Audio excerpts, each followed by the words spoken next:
வணக்கம் நண்பர்களே, எங்கள் மார்க்கெட்டிங் தொடரின் 3வது வீடியோவுக்கு வரவேற்கிறோம்.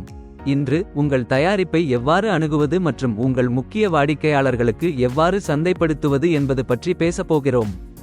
பெண்கள், ஆண்கள் மற்றும் குழந்தைகள் அனைத்து வயதினரும் மிகவும் பயனுள்ள வழிகளில் உங்கள் சப்பாத்தி, பூரி, பரோட்டா ஆகியவற்றுடன் தொடங்குவோம். அதை விற்க நீங்கள் தயாரா? முதலில் அவற்றை சிறிய உள்ளூர் கடைகளில் அல்லது உள்ளூர் மொத்த விற்பனையாளர்களுக்கு வழங்குவதன் மூலம் தொடங்கவும். சிறந்த சுவையை பற்றி உற்சாகப்படுத்த வாடிக்கையாளர்களுக்கு இலவச மாதிரிகளை கொடுங்கள். உங்கள் விலைகள் மற்றும் பேக்கிங் முறையீடு அவர்களுக்கு பொருந்தும் என்பதை உறுதிப்படுத்திக் கொள்ளுங்கள். இந்த அணுகுமுறை குடும்பங்களை புரிந்துகொள்ளவும், பெண் வாடிக்கையாளர்கள் மற்றும் அவர்களது குடும்பங்கள் என்ன விரும்புகிறார்கள் என்பதை அறியவும், உங்கள் சப்பாத்தி, பூரி, பரோட்டாவை அவர்கள் நல்ல மதிப்புடனும் கவர்ச்சியாகவும் பார்ப்பதை உறுதி செய்யவும் உதவுகிறது.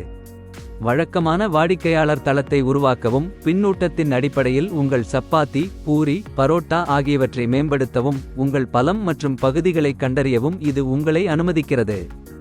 டெலிவரி முக்கியமானது, குறிப்பாக உங்கள் சப்பாத்தி, பூரி, பரோட்டாவை புதியதாக வைத்திருக்க இது வாடிக்கையாளர்களுக்கு ஒரு முக்கிய கவலையாக உள்ளது. உங்கள் விநியோக வழிகளை புத்திசாலித்தனமாக திட்டமிடுங்கள். உதாரணமாக, நீங்கள் திங்களன்று கிழக்கில் உள்ள கடைகளையும் பின்னர் செவ்வாயன்று வடக்கில் உள்ள கடைகளையும் பார்வையிடலாம். மேலும் ஒரு புதிய பிராண்டாக உங்களை நீங்களே அறிமுகப்படுத்திக் கொள்வது முக்கியம். முற்றுப்புள்ளி: நீங்கள் சப்பாத்தி, பூரி, பரோட்டாவை நீங்களே டெலிவரி செய்கிறீர்கள் என்றால், உங்கள் வாகனத்தை உங்கள் சப்பாத்தி, பூரி, பரோட்டா லோகோவுடன் பிராண்டிங் செய்வதை கவனியுங்கள். இது வீடுகளில் உள்ள பெண்கள் மற்றும் அவர்களின் வாழ்க்கை துணைகளின் கவனத்தை ஈர்க்க ஒரு அருமையான வழியாகும். மேலும் வாடிக்கையாளர்களுக்காக நீங்கள் காத்திருக்க முடியாது. உங்கள் சப்பாத்தி, பூரி, பரோட்டாவை நீங்கள் தீவிரமாக விளம்பரப்படுத்த வேண்டும். உங்கள் போட்டியாளர்களை விட உங்கள் தயாரிப்பை விளம்பரப்படுத்த ஊக்குவிக்க கடைக்காரர்களுக்கு கவர்ச்சிகரமான சலுகைகளை வழங்கவும். உங்கள் தயாரிப்பை மக்கள் உண்மையில் விரும்புவதை நீங்கள் கவனிக்கும் போது பெரிய அளவில் சிந்திக்க வேண்டிய நேரம் இது. உங்கள் சப்பாத்தி, பூரி, பரோட்டாவை பெரிய கடைகளுக்கு விநியோகிக்கக்கூடிய மொத்த விற்பனையாளர்களுடன் கூட்டு சேர்வதன் மூலம் பெரிய பகுதிகளில் விற்பனை செய்ய இலக்கு. ஆனால் இதை படிப்படியாக அணுகவும். மேலும் விரிவாக்க முயற்சிக்கும் முன் நீங்கள் உள்ளூரில் வெற்றிகரமாக இருக்கிறீர்கள் என்பதை உறுதிப்படுத்திக் கொள்ளுங்கள். நினைவில் கொள்ளுங்கள், மொத்த விற்பனையாளர்களும் விநியோகஸ்தர்களும் பெரிய அளவை கையாளுகிறார்கள். உங்கள் தயாரிப்பு மற்றும் செயல்முறைகள் நிலையானதாக இருக்கும்போது மட்டுமே நீங்கள் இந்த அளவை வழங்க முடியும்.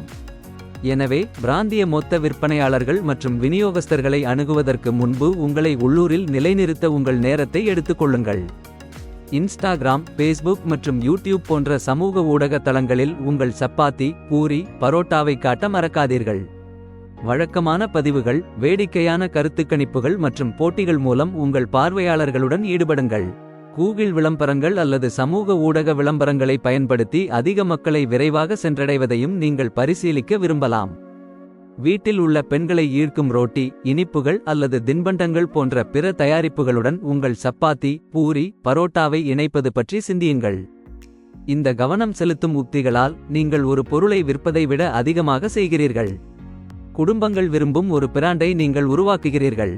சப்பாத்தி, பூரி, பரோட்டா, ரோட்டி போன்ற அற்புதமான உலகில் நல்ல அதிர்ஷ்டம். வியாபார் பயிற்சியாளர் சேனலை பார்த்ததற்கு நன்றி.